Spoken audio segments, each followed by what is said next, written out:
Sejam muito bem-vindos para mais uma aula do módulo de Flutter avançado.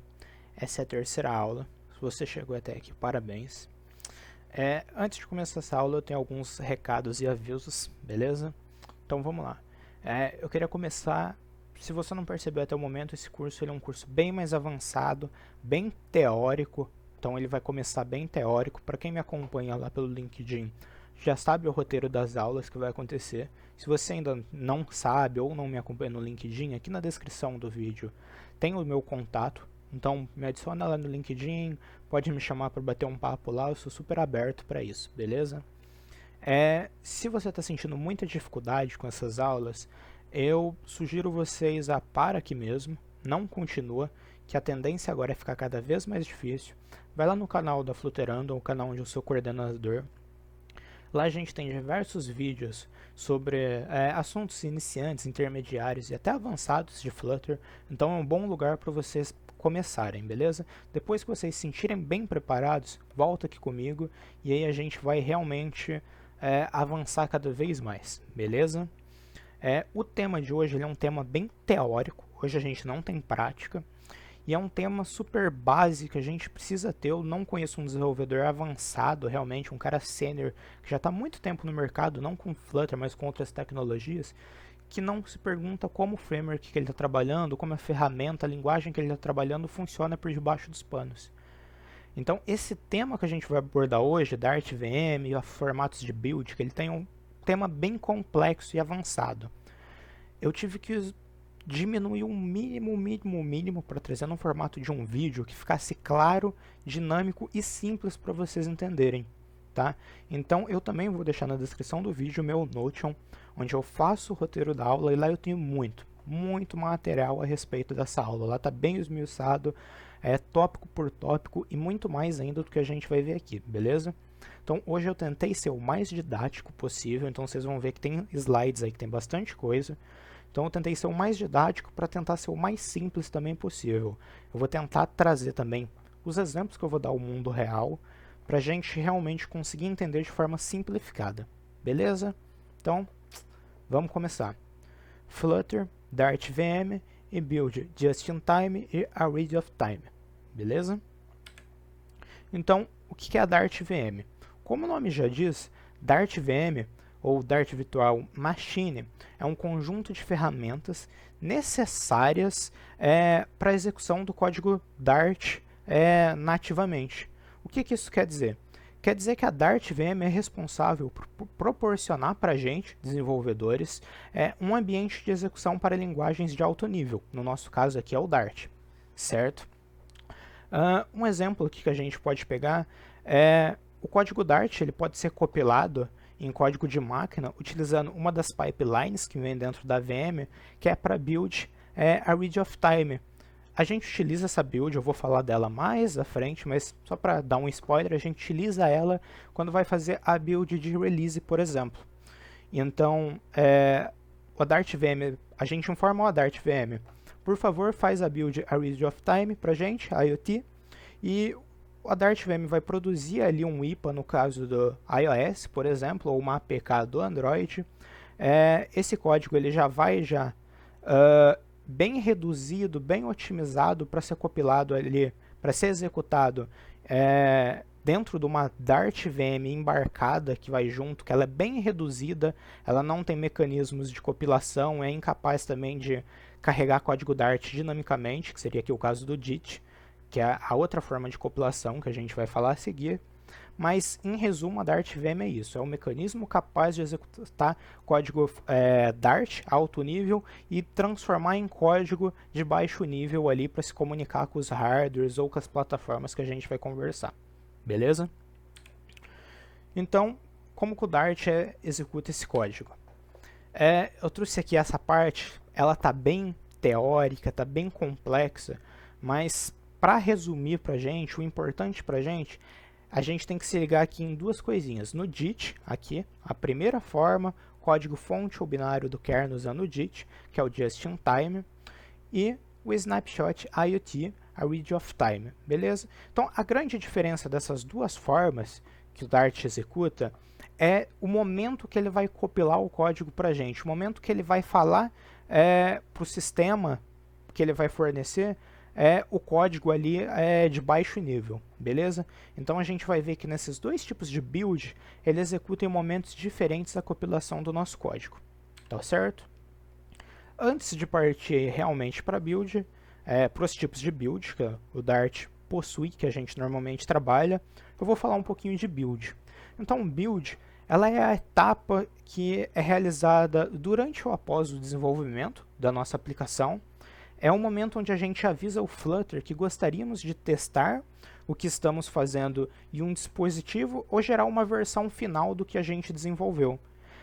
E, portanto, assim, a gente avisa o Dart, Dart, por favor, gera uma build aqui disso que eu estou fazendo. Essa build, se eu estou desenvolvendo ainda, vai ser compilada de uma forma X, se não, vai ser compilada, se for uma build de release, vai ser compilada de uma forma Y. Então, build é isso. Qual a importância de conhecer as diferenças entre os tipos de build existentes? Então, antes de responder essa pergunta, eu queria comentar que eu trouxe aqui as builds mais padrões que a gente tem e que normalmente a gente utiliza. Tem várias outras formas e padrões de compilação, ok? O Dart ali e o Flutter utilizam dois padrões principais, porém a gente consegue mudar os padrões de compilação para em determinados momentos, em momentos bem raros. Eu não vou abordar isso nesse curso, porque já vai fugir muito do nosso tema, é um material bem complexo, então eu vou realmente para o que a gente utiliza no dia a dia, beleza? Então, é de grande importância para os desenvolvedores mais seniors, ou o cara que está estudando assiduamente, realmente se aprofundando muito no Dart, no Flutter aqui, conhecer os diferentes tipos de builds existentes, as diferenças entre cada build, como os builds vão se comportar na nossa aplicação final, o que eles proporcionam para a gente, como hot reload, por exemplo, e também como suporte, cada build vai oferecer suporte para as diferentes plataformas e arquiteturas que a gente vai trabalhar no final. Então, vamos falar aqui sobre o primeiro build, Just in Time, o JIT. Então, o JIT, a compilação do nosso programa é em tempo de execução, ou seja, conforme a gente está desenvolvendo ou está debugando uma aplicação, a gente vai estar trabalhando com esse tipo de build. Então ali o build é utilizado enquanto estamos desenvolvendo. Esse build ele utiliza recompilação incremental. É dessa forma que ele vai propor para a gente a feature de hot reload, por exemplo. O que é recompilação incremental? O Dart VM ele tem ali uma inteligência que toda vez que eu faço hot reload da minha aplicação, o código que já está compilado e não teve alteração, ele é mantido. Então, a gente não vai precisar recopilar aquilo lá que já estava compilado para a gente. Mas, se aquilo que já estava compilado sofreu uma alteração, a Dart VM é inteligente o suficiente para só recopilar aquele ponto que sofreu alteração. Conforme a gente for navegando dentro da nossa aplicação, porque o build edit ele não compila tudo de uma vez, ele só compila o que a gente está utilizando, ele vai compilando e incrementando no build ali que foi realizado, beleza? Outro ponto muito importante é a parte de fornecer métricas para o Dart DevTools. Para quem não conhece o DevTools, recomendo fortemente, terminou essa aula, corre conhecer. Ele é de longe a melhor ferramenta de Dart que a gente tem para métricas, para acompanhar a performance da nossa aplicação, quantidade de memória utilizada, processamento, espaço, quais packages estão consumindo muito espaço. Então o DevTools ele tem todas essas métricas em tempo real, tá? De tudo o que está acontecendo. Outra funcionalidade muito importante é o suporte à depuração. Não conheço nenhum desenvolvedor que uma vez ou outra não precisa fazer depuração, beleza?